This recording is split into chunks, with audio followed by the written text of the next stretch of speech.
జయ జయ శంకర హర హర శంకర. అందరికీ నమస్కారం.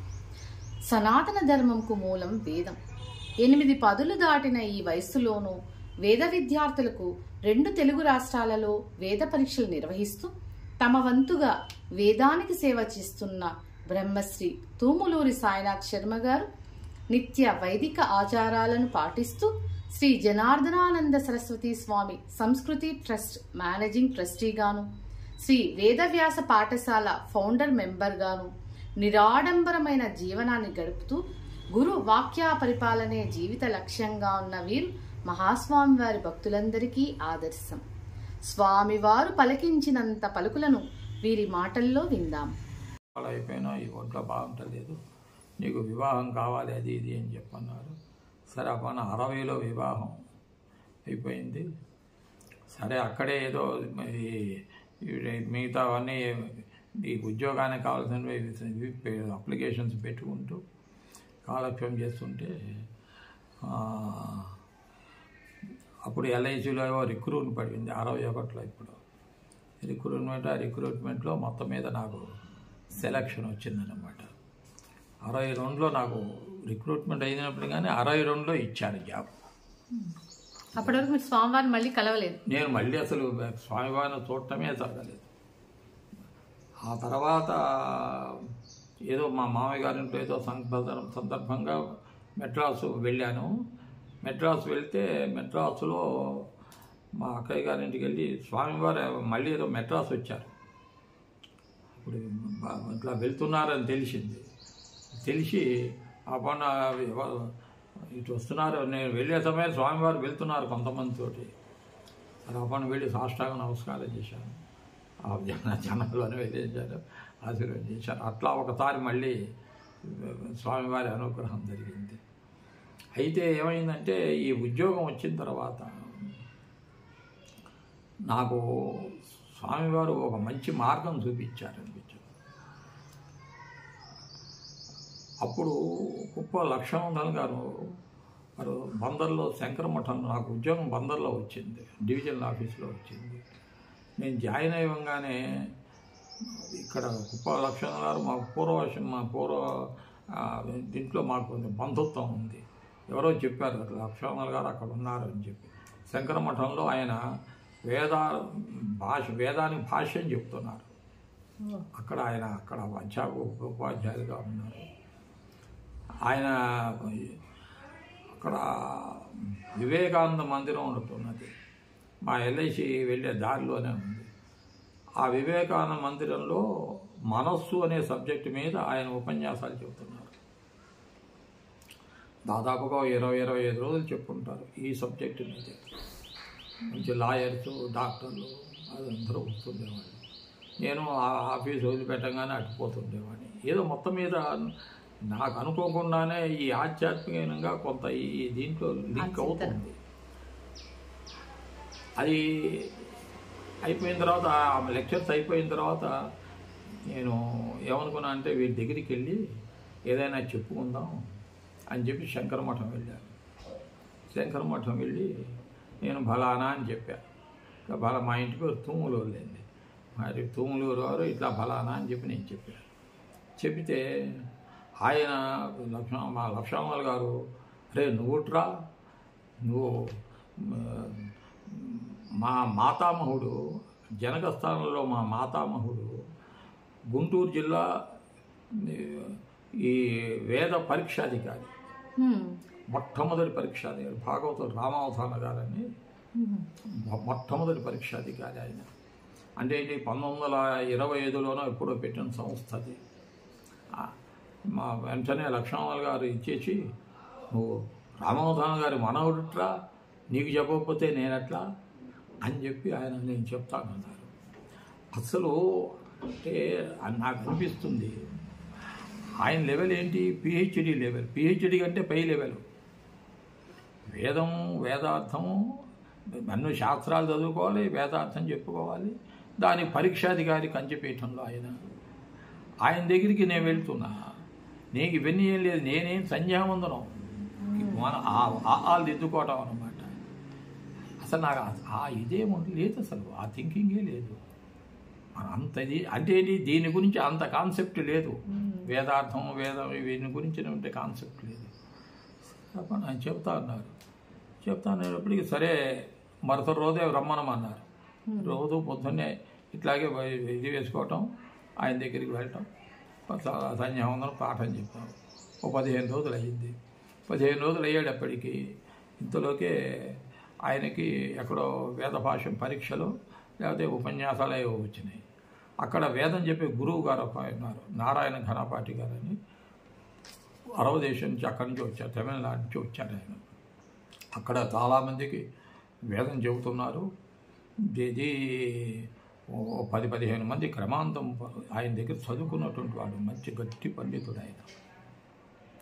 ఆయన దగ్గరే నన్ను తీసుకెళ్ళి ఇగో వీడు మా బంధువు, వీడు తాతగారి దగ్గర నేను పరీక్ష ఇచ్చాను, రామవంశన్ గారి మనవడు వీడు, అందువలన మీరు కాస్త పాఠం చెప్పండి, నేను ఊరు వెళ్తున్నాను అన్నాడు.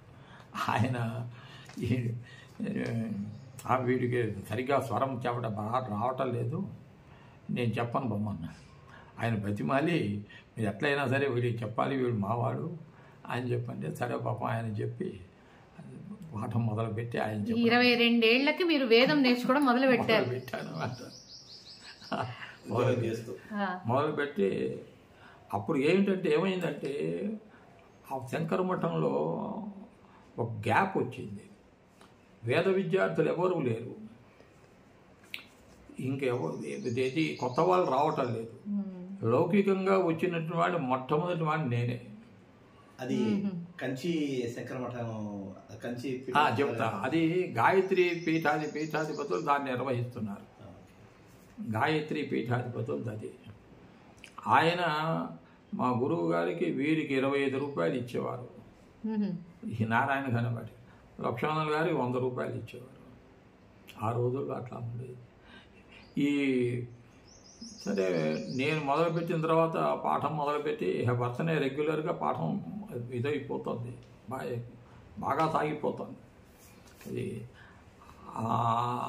నాతో పాటు నా స్వభావం ఏంటంటే ఆర్ఎస్ఎస్ వాడిని కదా, నేను ఒక్కడనే ఉండను, నేను 10 మందిని తీసుకెళ్తూ ఉంటాను. అందుకోసమని మా ఎల్ఐసి వాళ్ళు చేరటం మొదలుపెట్టారు. దాదాపుగా 60-70 మంది చెప్పుకున్నారు మా ఎల్ఐసి వాళ్ళు. మేము స్వతంత్రంగా ఒక లక్షవతి పూజ చేయించగలం అందరం కూడా. అంత ఆ స్టేజ్ సరే అవన్నీ బాగా చెప్పుకోవడం మొదలుపెట్టాం. చెప్పుకున్న తర్వాత ఆ లక్ష్మణుల గారు అంటే ఏంటన్నమాట, ఇంతకీ చెప్పేది ఏంటంటే స్వామివారు మన్ని డైరెక్ట్ చేసేస్తున్నారు. ఆయన పెద్దవాడు ఉన్నారే, ఆయన నేను ఈ ముందర ఇటువైపు ఈ లక్ష్మణుల గారి దగ్గరికి వెళ్ళటం, ఆ తర్వాత ఇది పాఠం చెప్పుకోవటం. దీంట్లో ఇదేమైంది, ఒక రోజున నేను వేదం మొత్తం చెప్తామని మూలమే మొదలుపెట్టి అప్పటికి ఏవో చెప్పుకోవాలి. లక్ష్మణుల గారు నన్ను పక్కకు పిలిచి, రే నువ్వు అప్పుడే కొంత అయింది, నువ్వు మూలం మొదలుపెట్టినట్టున్నావు, ఇది పూర్తయ్యేప్పటికి చాలా సంవత్సరాలు పడుతుంది, నీ ఇప్పుడు ఈ వయస్సులో నీకు సాహిత్యం అది కావాలి, సాహిత్యం చెప్పుకుంటే బాగుంటుంది, అందువల్ల ముందర సంస్కృతం మొదలుపెట్టు అని ఆయన మళ్ళీ ప్రత్యేకంగా శబ్దమంజ మొదలుపెట్టి శబ్దాలు ఇవ్వడం మొదలుపెట్టారు స్వామివారు.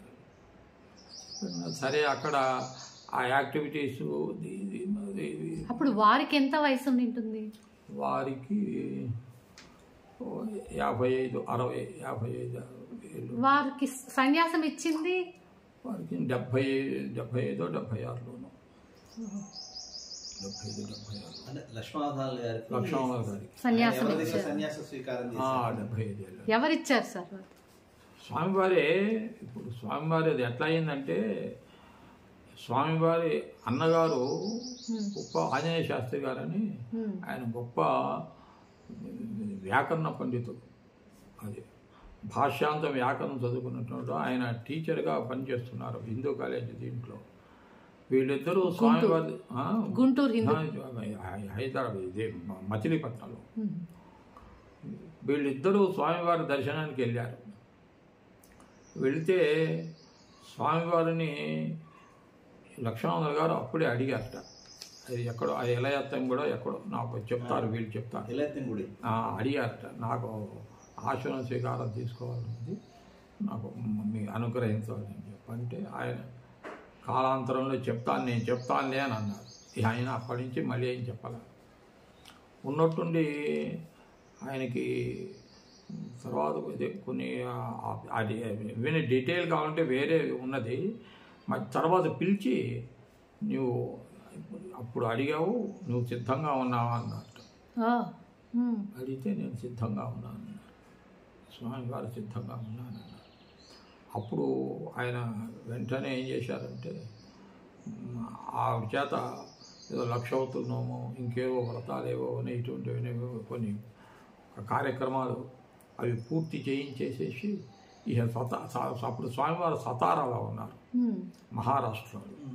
సతారాలో ఉంటే సతారా వెళ్ళటానికి ఆయన ప్రిపేర్ అయిపోయినారు అన్నమాట. నేను అప్పుడు హైదరాబాదులో అప్పుడు నేను బందర్లోనే మచిలీపట్నంలోనే ఉన్నాను. ఇట్లా స్వామివారు వెళ్తున్నారని చెప్పి నేను వీరితో పాటు నేను వెళ్ళాను. సతారా వెళ్ళి సతారాలో దాదాపుగా ఒక 20-25 రోజులు స్వామివారు అక్కడ శంకరమఠం ఉంది, ఆ శంకరమఠంలో ఉన్నారు. నేను అక్కడ గాయత్రి జపం చేసుకుంటూ స్వామివారు అక్కడ రోజు వారు దర్శనం చేయటం, స్వామివారు నేను ఇప్పుడు లక్ష్మణ్ గారు ఉండటం. వారికి ఒక డేట్ ఏదో నిర్ణయం చేశారు ఆశ్రయం ఇవ్వటానికి.